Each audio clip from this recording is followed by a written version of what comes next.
जय भीम साथियों। Equality and justice Patiala YouTube channel से इंजीनियर हरदीप सिंह चुंबर आज एक और वीडियो बाबा साहेब के भाषण की आपके साथ साझा कर रहे हैं।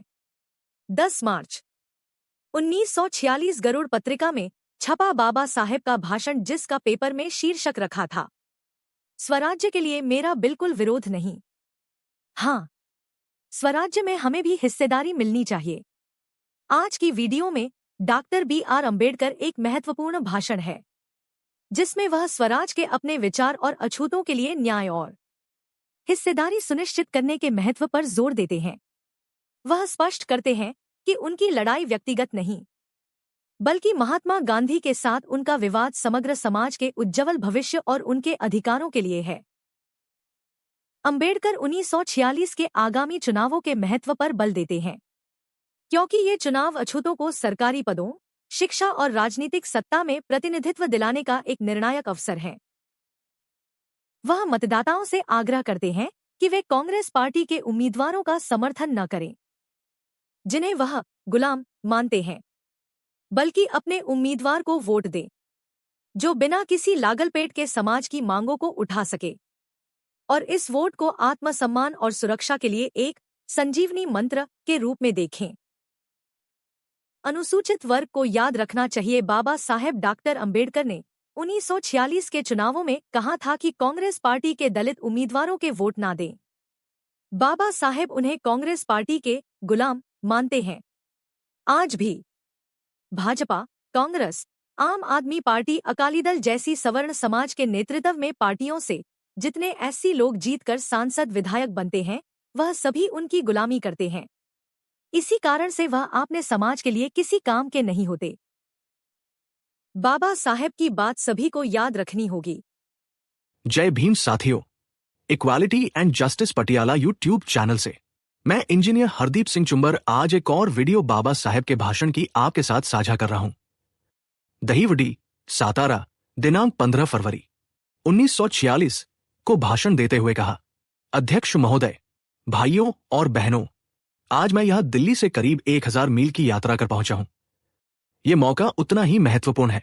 चारों ओर अलग अलग पार्टियों की चुनावी गहमागहमी शुरू है, लेकिन मेरे और गांधी के बीच के झगड़े की बात भारत के अखबारों में बार बार उछाली जा रही है। यह झगड़ा पिछले 25 वर्षों से यानी सन 1920 से चल रहा है। आप लोग सोचेंगे कि यह झगड़ा किस बात के लिए है। गांधी का तिलक के साथ झगड़ा था, गांधी का गोखले के साथ भी झगड़ा था, गांधी का सर चिमनलाल सीतलवाड़ के साथ भी झगड़ा था। अब बाकी झगड़े खत्म हो गए, लेकिन मेरा और गांधी का झगड़ा अब भी जारी है। मैं एक दरिद्र परिवार में जन्मा हूं। बड़ी मेहनत और लगन के साथ मैंने पढ़ाई की। आगे बड़ौदा सरकार की मदद से विलायत जाकर उपाधियां प्राप्त की, फिर नौकरी की। 2 साल बाद नौकरी छोड़कर फिर विलायत गया और बैरिस्टर तथा DSc की उपाधियां हासिल की। तब से समाज कार्य और व्यवसाय दोनों मैं बड़ी ईमानदारी से करता आया हूं। बैरिस्टर की पढ़ाई जब मैंने शुरू की थी, तब हाईकोर्ट के सभी वकील ब्राह्मण और सभी सॉलिसिटर्स गुजराती थे। उसी वक्त गांधी के पास जाकर मैं अपने लिए कुछ मांग सकता था, सम्मान, केसेस और रुपया पैसा भी पा सकता था। औरों की तरह ही मेरा निजी विवाद होता तो वो मिटाकर मैं गांधी की शरण में जा सकता था। लेकिन गांधी और मेरे बीच का विवाद अभी तक मिटा नहीं है। इसकी वजह यह है कि मैं गांधी से अपने लिए कुछ भी मांगना नहीं चाहता। मैं अपनी बुद्धि, अपने पुरुषार्थ तथा अपने बल के सहारे जीवन बिता रहा हूं। गांधी से मैं जो मांग रहा हूं, वो आप लोगों की तरफ से और जो न्याय है वही मांग रहा हूं। गांधी के साथ मेरा ये झगड़ा पूरे समाज की ओर से है और समाज के उज्ज्वल भविष्य के लिए है। आजकल तो सब लोग स्वराज की मांग कर रहे हैं, लेकिन सोचिए कि स्वराज किसका। स्पृश्यों से हमारा सवाल है कि आपका राज हम पर ही क्यों है? क्या हमें भी स्वराज और न्याय तथा अधिकार नहीं मिलने चाहिए? हिंदुओं का स्वराज कहें तो शुद्ध पेशवाई, पेशवाई भी स्वराज ही था ना। उसमें हम पर अनगिनत जुल्म ढाए गए। अछूत व्यक्ति का थूक रास्ते पर ना गिरे, इसलिए उसके गले में मिट्टी का मटका बांधा गया और उसके चलने पर मिट्टी पर होने वाले उसके पैरों के निशान से छुआछूत न फैले, इसके लिए उसकी कमर में पीछे झाड़ू लटकाई गई। पहचान के लिए उसके गले में काला धागा बांधा गया। दोबारा ऐसी स्थितियां पैदा न हों, इसीलिए मैं संघर्ष कर रहा हूं। स्वराज से मेरा बिल्कुल विरोध नहीं है, लेकिन उस स्वराज में हमें भी हिस्सा चाहिए। अधिकार की जगहों, मौके की जगहों पर हमारे लोगों का भी हक होना चाहिए। राउंड टेबल कॉन्फ्रेंस में अलग चुनाव क्षेत्र के लिए मैं लड़ा। मेरा आग्रह था कि स्पृश्यों द्वारा चुने गए प्रतिनिधि हमें नहीं चाहिए। आखिर मेरी जीत हुई। मैंने अलग चुनाव क्षेत्र हासिल किया, लेकिन इससे गांधी के पेट में दर्द होने लगा। अस्पृश्यों को स्वाभिमान के जो हक मिले उन्होंने यरवदा जेल, पूना में आमरण अनशन किया और हमारे हक हमसे छीन लिए। इस कारण हमें बहुत कम हक मिले। हमारे किले की दीवार को उन्होंने दरकाया। अब उस दरार को हमें संगठन का चूना मिट्टी भरकर फिर जोड़ना होगा। सरकारी अधिकारी हमारे हों, मंत्री हमारे हों, केंद्र सरकार में भी हमारे मंत्री होना जरूरी है। 7 प्रांतों में कांग्रेस के मंत्रिमंडल बने, लेकिन गांधी का नजरिया नहीं बदला और न उनका मन पलटा। अभी हाल में गांधी मद्रास के दौरे पर गए थे। वहां किसी ने उनसे पूछा कि आपके और अस्पृश्यों के बीच मनमुटाव क्यों है? तब सीधा सरल जवाब देने के बजाय गांधी ने टाल-मटोल वाला जवाब दिया और कहा कि अंग्रेजों ने इन्हें अधिकार की लत लगाई। मराठा, मुसलमान, ईसाई, एंग्लो इंडियन को नौकरियां दी जाती है, उसमें गांधी को कोई आपत्ति नहीं। लेकिन देखा यही गया है कि अस्पृश्यों को नौकरियां दी गई तो उन्हें कष्ट होने लगता है। हमारे लिए ये चुनाव बेहद महत्वपूर्ण है। अंग्रेज हमारी सत्ता छीन कर लोगों को सत्ता और संविधान बनाने के अधिकार देने वाले हैं। इसके लिए एक संविधान समिति बनाई जाने वाली है। हमारे विधायक वहां जाकर प्राप्त संविधान अधिकारों को सतत जारी रखेंगे। हमें ऐसे लोग चाहिए जो बिना किसी लागल पेट के नौकरियां, शिक्षा, प्रतिनिधित्व, सत्ता, अलग अस्तित्व, उपनिवेश आदि मांगे और उनके सामने रखें। स्पृश्यों की अंजुलि से पानी पीने वाले लोग हमें नहीं चाहिए। कांग्रेस के टिकट पर चुनाव लड़ने वाले लोग अगर बिना किसी की परवाह किए हमारी मांगे रखेंगे तो मैं उन्हें भी समर्थन दूंगा, लेकिन वे लोग स्पृश्यों के गुलाम हैं, अस्पृश्यों के हित की ओर ध्यान दिए बगैर अपने स्वार्थ की सोचने वाले हैं। हम अगर उन्हें हराते हैं तो बहुत अच्छा ही होगा। धनवान अपने कुत्ते को जिस प्रकार पट्टे से बांधता है और इस बात का ख्याल रखता है कि उसका कुत्ता कहीं और न जाए, उसी प्रकार का पट्टा है कांग्रेस का टिकट। कांग्रेस को पास भी फटकने ना दो। कांग्रेस का उम्मीदवार अपना दुश्मन है, वो दूसरों के अधीन है। हमारे लोग पराश्रित न हों, इस बारे में आपको जागरूक रहना होगा। परवशता कैसे नुकसानदेह होती है, इसका एक प्रत्यक्ष उदाहरण मैं आपको बताता हूं। हल्टन के कुछ महारों को 4 बीघा जमीन मिली थी। कुछ कारणों से वहां का राजा एक मंदिर में हर रोज 500 ब्राह्मणों को पंच पकवानों का भोजन कराता था। हर रोज राजमहल से वहां गाड़ियां भर भर कर खाना आता। वहां के महार लोग उनका जूठन खाकर गुजारा कर लेते और इसीलिए खेती नहीं करते थे। महारों की जमीन पर जंगल उगाकर मराठों ने कब्जा कर लिया। आगे 60 से 70 वर्ष के बाद राजा को समझ में आया और उसने ब्राह्मणों को भोजन कराना बंद किया। महारों को भी जूठन मिलनी बंद हुई। बाद में एक बूढ़ा अपनी जमीन वापस पाने के लिए जमीन के कागजात लेकर मुझसे मदद मांगने आया, लेकिन 1874 से पहले जमीनें गई थी, इसलिए कुछ किया नहीं जा सकता था। इस प्रकार जूठन के कारण महारों को अपनी जमीन से हाथ धोना पड़ा और पराश्रित जीवन के कारण उनके हक गए। इसलिए आप सब नींद से जागिए और आंखें खुली रखिए। 1-2 साल में ही यहां बड़ा परिवर्तन होने वाला है। अंग्रेज सत्ता छोड़ देंगे तब सारी सत्ता किसी और के पास जाए। इससे पहले हमें अपना हिस्सा भी चाहिए। इसी कारण आने वाले चुनाव एक निर्णायक संग्राम की तरह है, कौरव पांडवों के संग्राम तरह। हमारे ब्राह्मणेतर साथी अब कांग्रेस की ओर झुक रहे हैं। अब कांग्रेस और हमारी फेडरेशन के बीच झगड़ा है। हमने तय किया, अगर हम एकजुट हुए तो निश्चित रूप से जीत हमारी ही होगी। हमेशा के लिए स्थितियों में फेरबदलाव लाना हो तो तय करना होगा कि आत्मसम्मान के साथ ही जिएंगे, भले आत्मसम्मान पाने की लड़ाई में जान भी क्यों न गंवानी पड़े। 20 साल पहले की स्थितियों और आज की स्थितियों में जमीन आसमान का फर्क है। उस समय 90% लोग यही कहते कि हुजूर, हम आपकी गौशाला में ही रह लेंगे। आज हम में से एक भी व्यक्ति ये कहने के लिए राजी नहीं होगा। ये खुशी की बात है। पहले महारों को विधिमंडल की इमारत में झाड़ू लगाने का काम दिया जाता था, लेकिन आज मेरे 15 लोग विधिमंडल में सदस्य बने हैं। अन्य लोगों के साथ वहां वे सम्मान के साथ बैठते हैं। आगे चलकर वे मंत्री भी बन सकते हैं। इसीलिए ये चुनाव बहुत महत्वपूर्ण है। ब्राह्मण या ब्राह्मणेतर चुनाव लड़ते हैं अपना सम्मान बढ़ाने के लिए, लेकिन आप और हमें विधिमंडल में अगर जाना है तो जिस चक्की में हम पिस रहे हैं उस चक्की के खूंटे को अपने अधिकार में करने के लिए हमें वहां जाकर जोर जबरदस्ती और अन्याय को मिटाने का काम ही करना है। हमारे पास पैसा नहीं, हम बलवान नहीं, इसीलिए हमें राजनीतिक सामर्थ्य की जरूरत है। हमारी सहमति से ही राजपाट चलना चाहिए। इसीलिए जिसे वोट देने का अधिकार प्राप्त है वो अपने इस अधिकार को अमूल्य चीज समझे और इस्तेमाल करे। वोट यानी कड़े संघर्ष से प्राप्त संजीवनी मंत्र है। उसके सही इस्तेमाल से ही हमारी सुरक्षा हो सकती है। स्वाभिमान पूर्वक जीने का वह एक सहारा है, उसकी देखभाल करें। इसी नजरिए से इन चुनावों को देखें। विधिमंडल में भी हम अल्पसंख्यक हैं। कुल 175 सदस्यों में से हमारे सदस्यों की संख्या केवल 15 है। इतनी संख्या के साथ काम करना कठिन है, इसीलिए 15 की जगह अब हमें 20 से 25 लोगों को चुनाव में जिताना होगा। इसीलिए हम जनरल जगहों पर भी चुनाव लड़ रहे हैं। दक्षिणी हिस्से में इनामदार को उम्मीदवार के रूप में खड़ा किया है। हम सब उन्हें चारों वोट देंगे, तभी हमारी जीत हो सकती है। हमारे 10,000 वोट हैं, उन्हें कम से कम 10,000 वोट मिलने चाहिए। हर किसी के 4 वोट और 4 जगहें हैं, इसीलिए सब अपनी जिम्मेदारी समझे। हमारे विरोधियों के पास पैसा है। विरोधियों द्वारा कालाबाजारी से कमाया गया पैसा अब वे पाप धोने के लिए कांग्रेस को चुनावों की वातिर दे रहे हैं। हम अगर पैसों के सहारे राजनीति करने लगे तो हमें राजनीति छोड़नी पड़ेगी। हमारे अस्पृश्य लोग कांग्रेस के पीछे नहीं हैं। अन्य लोग पैसे के बहकावे में आकर कांग्रेस के पीछे पड़े रहते हैं। कांग्रेस को अगर लोग मानते तो बिना खूटी कौड़ी खर्च किए कांग्रेस का इलेक्शन हो जाना चाहिए। 1937 में मेरे विरोधी ने 35,000 रुपए खर्च किए। मेरे केवल 900 रुपए ही खर्च हुए, जितने की जरूरी थे, और मैं अव्वल चुनकर आया। इसमें मुझे गर्व महसूस होता है। इसीलिए कहना पड़ेगा कि अगर राजनीति कोई समझ सकता है, वो केवल अस्पृश्य ही अन्य लोग अपने लिए राजनीति करते हैं। उनके सामने समाज का या देश के हित का मामला नहीं होता।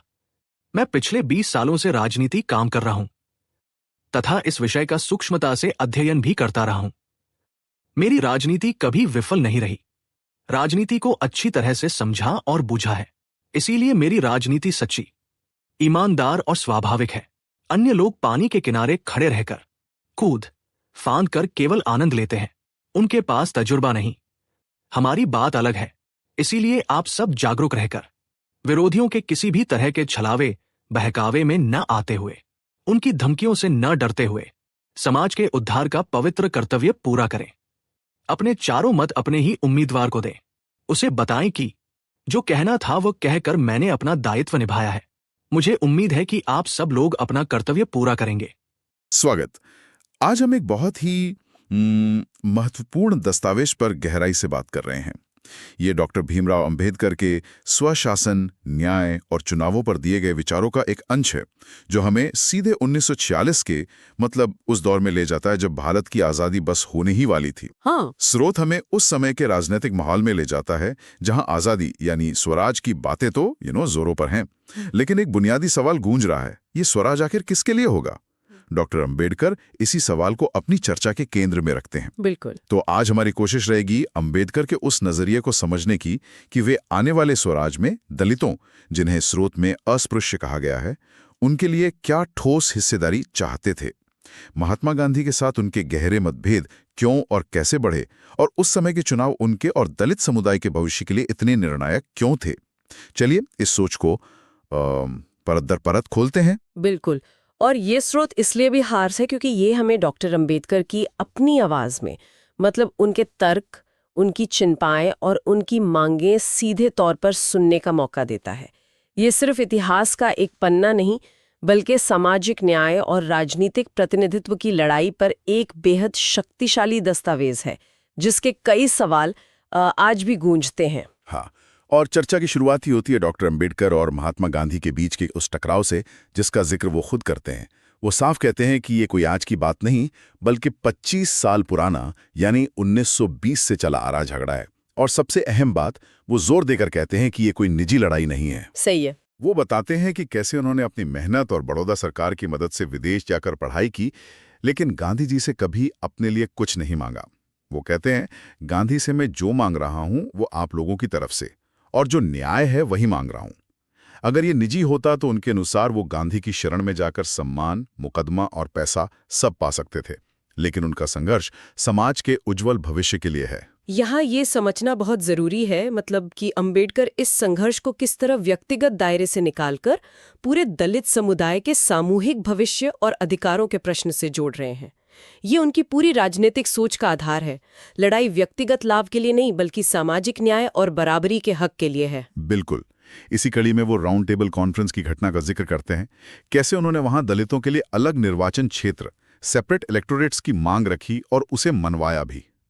लेकिन फिर स्रोत के मुताबिक गांधी जी ने इसके विरोध में यरवदा जेल में आमरण अनशन शुरू कर दिया। हाँ। जिसके दबाव में पूना पैक्ट हुआ और दलितों को मिले हुए अधिकार वापस ले लिए गए। ये घटनाक्रम बहुत अहम है। इससे प्रतिनिधित्व के सवाल पर दोनों नेताओं के बीच की खाई कितनी गहरी थी, ये कैसे पता चलता है? ये घटना दरअसल प्रतिनिधित्व के मौलिक सिद्धांत पर दोनों के बीच के गहरे मतभेद को उजागर करती है। अंबेडकर का तर्क साफ था। उनका मानना था कि केवल दलितों द्वारा चुने गए प्रतिनिधि ही सही मायनों में दलितों के हितों की रक्षा कर सकते हैं और उनके प्रति जवाबदेह होंगे। उन्हें चिंता थी कि अगर सवर्ण हिंदुओं के मतलब स्पृश्यों के वोट से दलित प्रतिनिधि चुने जाएंगे तो वो उनके दबाव में रहेंगे। हाँ। दूसरी तरफ गांधी जी का दृष्टिकोण एकीकृत प्रतिनिधित्व का था। स्रोत ये भी इशारा करता है अंबेडकर के नजरिए से कि गांधी जी को अन्य समुदायों जैसे मराठा, मुसलमान, ईसाई, एंग्लो इंडियन को मिले विशेष अधिकार या नौकरियों पर उतनी आपत्ति नहीं थी जितनी दलितों को अधिकार मिलने पर हुई। अच्छा। स्रोत में अंबेडकर ये भी बताते हैं कि गांधी जी ने मद्रास में कथित तौर पर कहा कि अंग्रेजों ने दलितों को अधिकार की लत लगा दी है, बजाय इसके कि वो दलितों और सवर्णों के बीच के मनमुटाव की असल वजह का सामना करते। और यहीं से वो उस बड़े सवाल पर आते हैं जिसने उस दौर की राजनीति को झकझोर दिया था, स्वराज किसका? वो कहते हैं स्वराज से मेरा बिल्कुल विरोध नहीं है, लेकिन उस स्वराज में हमें भी हिस्सा चाहिए। ये सवाल अपने आप में बहुत शक्तिशाली है। बिल्कुल। अपने इस डर को समझाने के लिए कि बिना अधिकारों वाला स्वराज कैसा हो सकता है, वो अतीत के कड़वे अनुभवों का हवाला देते हैं, खासकर पेशवाई के दौर का। वो उस समय की भयानक सामाजिक प्रथाओं का जिक्र करते हैं, जैसे दलितों के गले में थूकने के लिए मटका बांधना अनिवार्य करना, या उनके चलने से जमीन अपवित्र ना हो जाए इसलिए कमर में झाड़ू बांधकर चलना, या पहचान के लिए गले में काला धागा पहनना। वो कहते हैं कि दोबारा ऐसी स्थितियां पैदा ना हो, इसीलिए वे संघर्ष कर रहे हैं। और ये सिर्फ ऐतिहासिक उदाहरण नहीं है, ये एक बेहद शक्तिशाली राजनीतिक तर्क है। अंबेडकर इसके जरिए ये चेतावनी दे रहे थे कि अगर सत्ता सिर्फ अंग्रेजों के हाथ से निकलकर भारतीय सवर्ण एलीट के हाथ में आ जाती है और दलितों की सामाजिक राजनीतिक सुरक्षा और भागीदारी सुनिश्चित नहीं की जाती, तो ये महज शासकों का बदलना होगा, शोषक व्यवस्था का अंत नहीं। हाँ, मतलब सिर्फ राज बदलेगा, समाज नहीं। बिल्कुल। उन्हें डर था कि पेशवाई जैसी पुरानी दमनकारी संरचनाएं नए स्वराज में नए रूप में वापस आ सकती हैं। इसीलिए उनके लिए स्वराज का मतलब सिर्फ राजनीतिक आजादी नहीं, बल्कि सामाजिक गुलामी से भी आजादी था। बिल्कुल। और इसीलिए वो सिर्फ सैद्धांतिक बातों पर नहीं रुकते, बल्कि ठोस मांगों पर जोर देते हैं। वो कहते हैं कि अधिकार की जगहों पर, सरकारी नौकरियों में, प्रशासन में, मंत्री पदों पर दलितों का हक होना चाहिए। वो साफ कहते हैं, सरकारी अधिकारी हमारे हों, मंत्री हमारे हों, केंद्र सरकार में भी हमारे मंत्री होना जरूरी है। और वो राउंड टेबल कॉन्फ्रेंस में छीने गए अधिकारों की बात करते हुए कहते हैं कि गांधी के अनशन ने हमारे किले की दीवार को दरकाया। अब उस दरार को हमें संगठन का चूना मिट्टी भरकर फिर जोड़ना होगा। ये दिखाता है कि वो सिर्फ समस्या नहीं बता रहे, बल्कि राजनीतिक रणनीति और संगठन की ताकत से उसे हल करने का रास्ता भी सुझा रहे हैं। उनके लिए संगठन ही वो चूना मिट्टी था जिससे अधिकारों की दरकी हुई दीवार को फिर से मजबूत किया जा सकता था। सही बात है। इसी पृष्ठभूमि में अंबेडकर के अनुसार 1946 के जो चुनाव हैं, ये इतने ज्यादा महत्वपूर्ण क्यों थे? वो इसे भविष्य के लिए एक निर्णायक मोड़ क्यों मान रहे थे? क्योंकि सबको दिख रहा था कि अंग्रेज अब जाने वाले हैं। हाँ। सत्ता का हस्तांतरण होना था, और सबसे महत्वपूर्ण बात, एक संविधान सभा, कॉन्स्टिट्यूएंट असेंबली बननी थी, जिसे भारत का नया संविधान लिखना था। हाँ। अंबेडकर समझ रहे थे कि यही वो घड़ी है जब आने वाले भारत में दलितों के अधिकार, उनकी सुरक्षा और उनकी हिस्सेदारी सुनिश्चित की जा सकती है। हाँ, ये मौका छूटना नहीं था। बिल्कुल।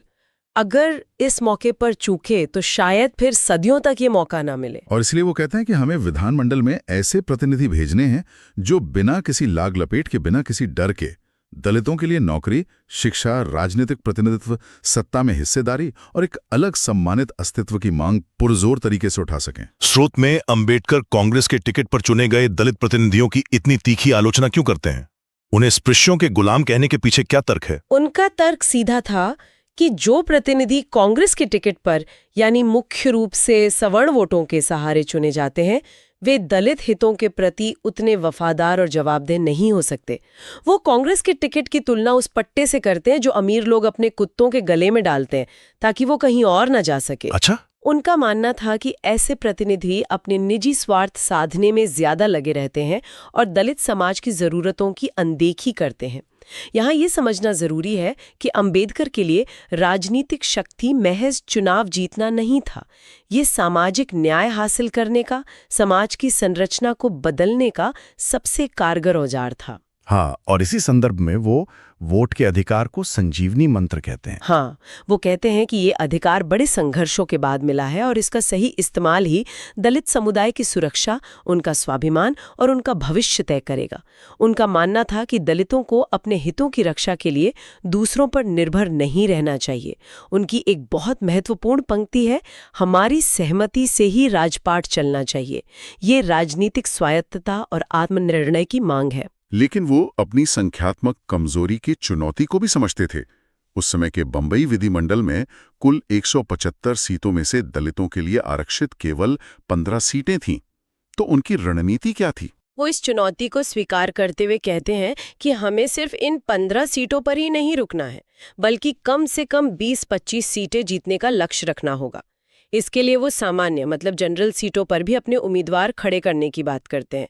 जैसे दक्षिणी हिस्से में मिस्टर इनामदार का उदाहरण देते हैं और लोगों से अपील करते हैं कि अपने चारों वोट उस समय की मल्टी मेंबर कॉन्स्टिट्यूएंसी के तहत उन्हीं को दें ताकि जीत पक्की हो सके। हाँ, ताकि संख्या बढ़े। बिल्कुल, ये दिखाता है कि वो सिर्फ आरक्षित सीटों के भरोसे नहीं रहना चाहते थे, बल्कि राजनीतिक विस्तार की सोच रखते थे। और इसी चुनाव संघर्ष में वो पैसे की राजनीति पर भी कड़ा प्रहार करते हैं। बिल्कुल, वो बताते हैं कि कैसे उनके विरोधी, खासकर कांग्रेस, चुनावों में कथित तौर पर कालाबाजारी से कमाया हुआ पैसा पानी की तरह बहा रहे हैं, जिसे वो पाप धोने की कोशिश कहते हैं।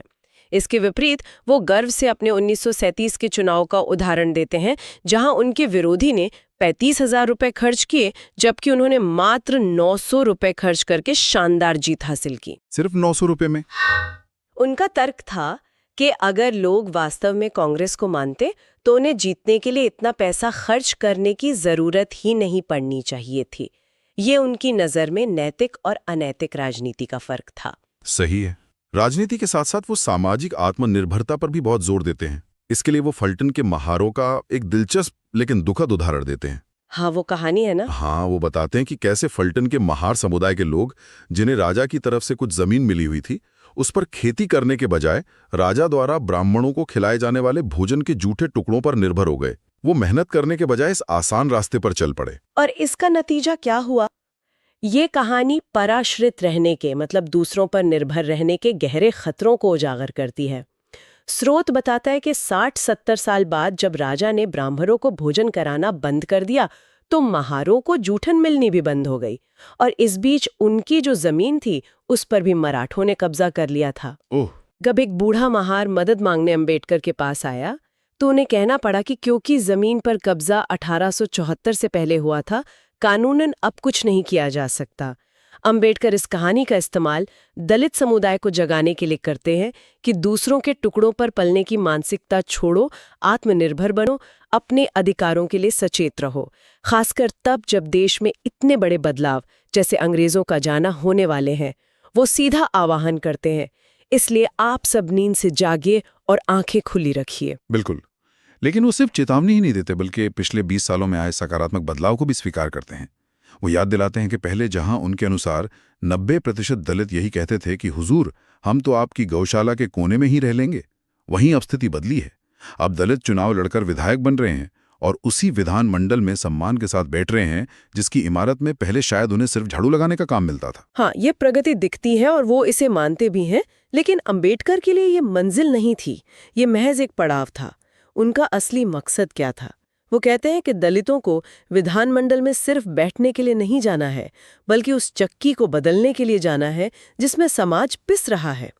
उन्हें उस व्यवस्था को ही बदलना है जो अन्याय और असमानता पैदा करती है। तो ये बहुत बड़ी बात है। हाँ, ये एक क्रांतिकारी सोच है, सिर्फ सिस्टम में शामिल होना नहीं, बल्कि सिस्टम को ही बदल देना। और वो अपनी राजनीति की प्रकृति को दूसरों से अलग कैसे बताते हैं? वो दावा करते हैं कि दलितों की राजनीति सच्ची, ईमानदार और अनुभव पर आधारित है, क्योंकि ये समाज और देश के हित के लिए है। ये उस पीड़ा से निकली है जिसे उन्होंने खुद भोगा है। इसके विपरीत वो कहते हैं कि दूसरों की राजनीति, चाहे वो ब्राह्मण हो या ब्राह्मणेतर, अक्सर अपने समुदाय का सम्मान बढ़ाने या निजी स्वार्थ साधने तक सीमित रह जाती है। वो अपनी 20 साल की राजनीतिक यात्रा और सूक्ष्म अध्ययन का हवाला देते हुए कहते हैं कि उनके पास जमीनी अनुभव है, जबकि दूसरे सिर्फ पानी के किनारे खड़े होकर कूद-फांद कर रहे हैं, गहराई को समझे बिना। हाँ, अनुभव का जिक्र करते हैं वो। और अंत में उनका आह्वान बहुत स्पष्ट और सीधा है।